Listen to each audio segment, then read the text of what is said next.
A Frente Nacional de Prefeitos pediu que o Ministério da Saúde mude as regras de reserva de vacinas contra a Covid-19. Para a gente entender melhor essa solicitação e saber como está a situação das cidades, dos municípios brasileiros, nós vamos conversar com o presidente da Federação Nacional dos Prefeitos, Jonas Donizete.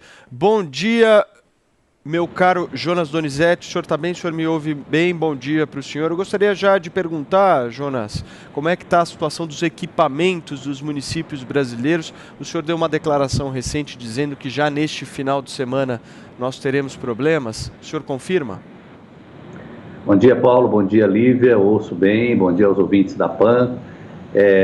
Eu confirmo que a situação é grave, né? Aliás, uma nota ontem dos hospitais da rede particular de saúde de todo o Brasil, que está sendo bastante difundida hoje, ela reafirma aquilo que eu falei. Nós temos estoques muito baixos, os municípios que têm um pouquinho mais, não muito mais, estão socorrendo alguns municípios que têm menos, né? Mas esse não é o cenário ideal. O cenário ideal é realmente uma atuação do Ministério da Saúde, que me parece que está sendo feita de forma de requisição administrativa em laboratórios que fabricam esse medicamento, por isso também esse desequilíbrio aí na rede particular. Então, o que eu acho por exemplo, o que está sendo feito em muitas cidades, né? As cidades maiores, elas organizaram comitês públicos e privados para discutir a saúde, para um ajudar o outro, né? Isso aconteceu na cidade de São Paulo, aconteceu em Campinas, uma união ali de esforços e uma convivência constante, porque o sistema de saúde, ele tem o público, tem o privado, mas na verdade atende a toda a população. O Ministério da Saúde hoje também foi divulgado que ele teve a oportunidade de comprar um kit de medicamentos grande em agosto passado. O Conselho de Saúde recomendou e ele não comprou. E agora nós estamos vivendo essa situação. É algo que preocupa muito.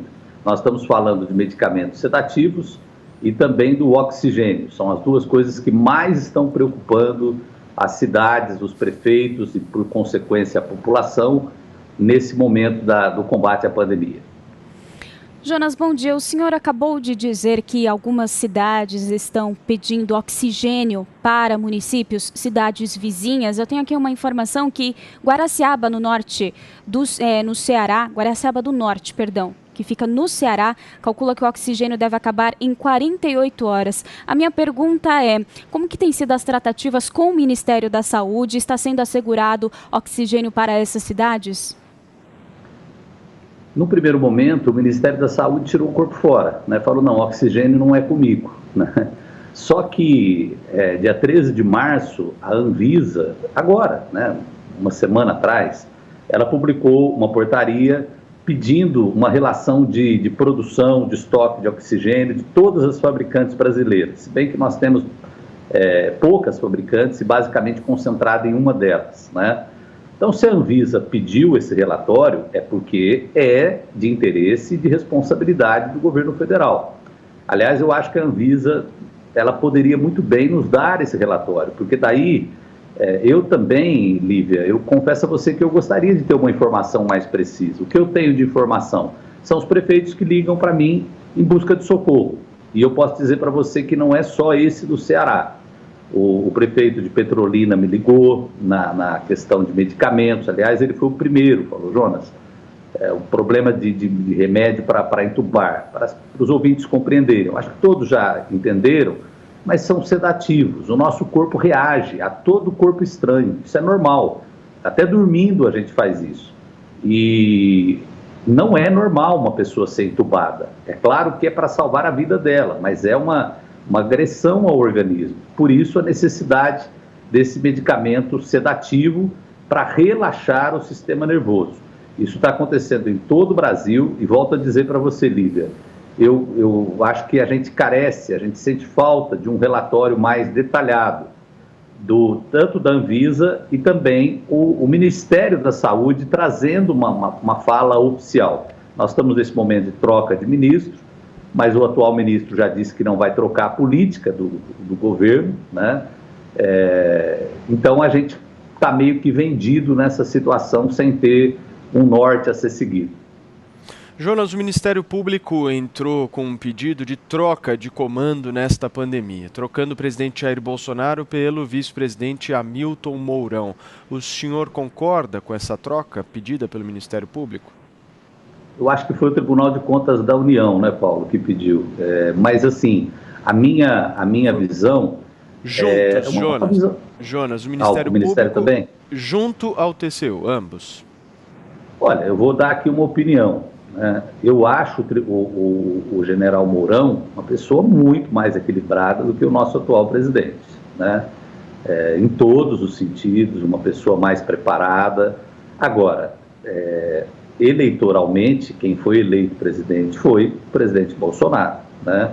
Então, a gente tem as regras democráticas do país. O vice só assume em caso de impedimento do titular, né? E esse impedimento, ele tem que se dar por alguns caminhos legais, né? A justiça é um deles. Se o pedido que foi feito for acatado, o que eu manifesto aqui eu acho difícil, né? Eu acho difícil, embora é o que eu te falei. De longe, para mim, o general Mourão, ele é um homem mais ponderado, mais preparado, com as mesmas filosofias. Olha só para você ver, como no mesmo espectro político, você pode ter pessoas com personalidades muito diferentes. Eu vou usar, Paulo, 2 fatos aqui que não tem nada a ver com a pandemia, mas que me deixou muito estarrecido com a personalidade do presidente. Faleceu o Bebiano, lá atrás. Foi o cara que praticamente conduziu a campanha dele, era o presidente do partido, foi secretário de governo, né? Era um braço direito, vamos dizer assim. Ele não emitiu uma nota de pesar para a família.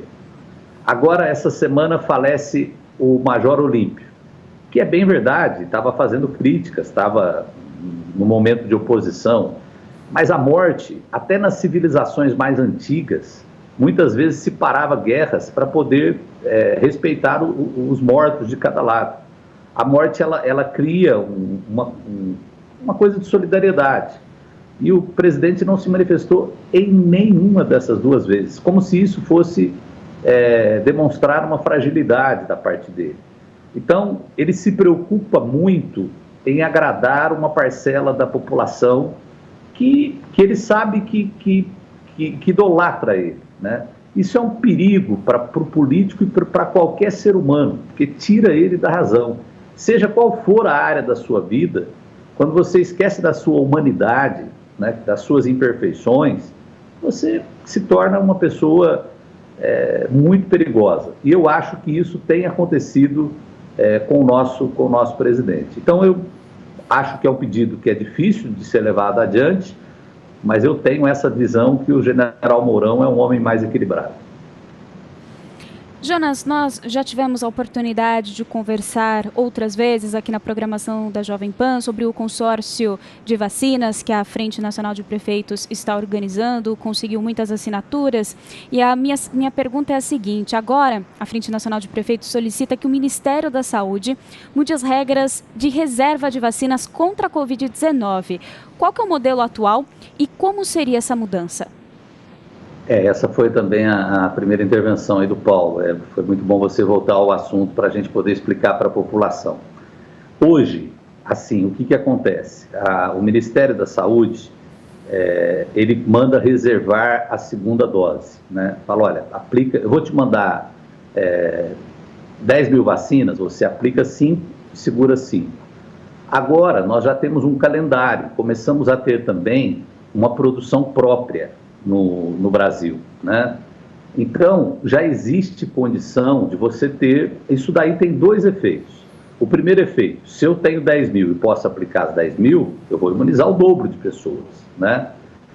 Aliás, 3 efeitos. O segundo efeito, que uma diretora da OPAS, que é a Socorro, a OPAS é o braço operacional da ONU e da OMS no Brasil, da OMS principalmente, falou assim, olha, mesmo que a primeira dose não seja suficiente, ela já gera um anticorpos, senão não seria 2 doses. A segunda é uma dose de reforço, vamos dizer assim. Então você também, nesse momento, que é um momento da pandemia muito delicado, você estaria imunizando mais gente. Então, essa é a segunda questão. E a terceira, que eu acho bem mais importante, é que você responsabiliza o governo. Olha, é dia tal que vai receber tantas doses. Porque o que tem acontecido?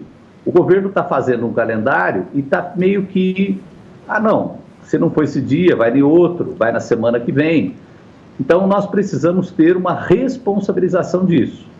Vai ter um calendário assim em que os prefeitos saibam, olha, tal dia você vai receber tantas doses da vacina. Então, se eu tiver essa certeza, eu posso usar melhor as vacinas que eu já tenho na cidade. Então, eu acredito que os ouvintes me compreenderam. Tem gente que pode falar, mas e se não vier, né? Olha, é algo que não... O assunto é de tanta seriedade, que é o que eu falei, a partir do momento que essa estratégia seja adotada, e a bem da verdade, há cerca de 15 dias, quase o ministro chegou a dar essa orientação para os prefeitos. Pode aplicar toda a vacina aí na primeira dose. Depois de 2 dias, eu acho que alguém lá no ministério falou, olha, a gente não tem certeza ainda. Ele recuou. Ele falou uma coisa, depois soltou uma nota dizendo, olha, não, permanece do jeito que estava. Então, nós estamos reivindicando poder usar todas as vacinas que nós temos e ter garantia da segunda dose no prazo correto. Perfeito, nós conversamos aqui no Jornal da Manhã com o ex-prefeito de Campinas e atual presidente da Frente Nacional dos Prefeitos, Jonas Donizete. Jonas, mais uma vez, muitíssimo obrigado pela sua participação. Volte sempre. Obrigado, Paulo. Obrigado, Lívia. E um abraço a todos da PAN.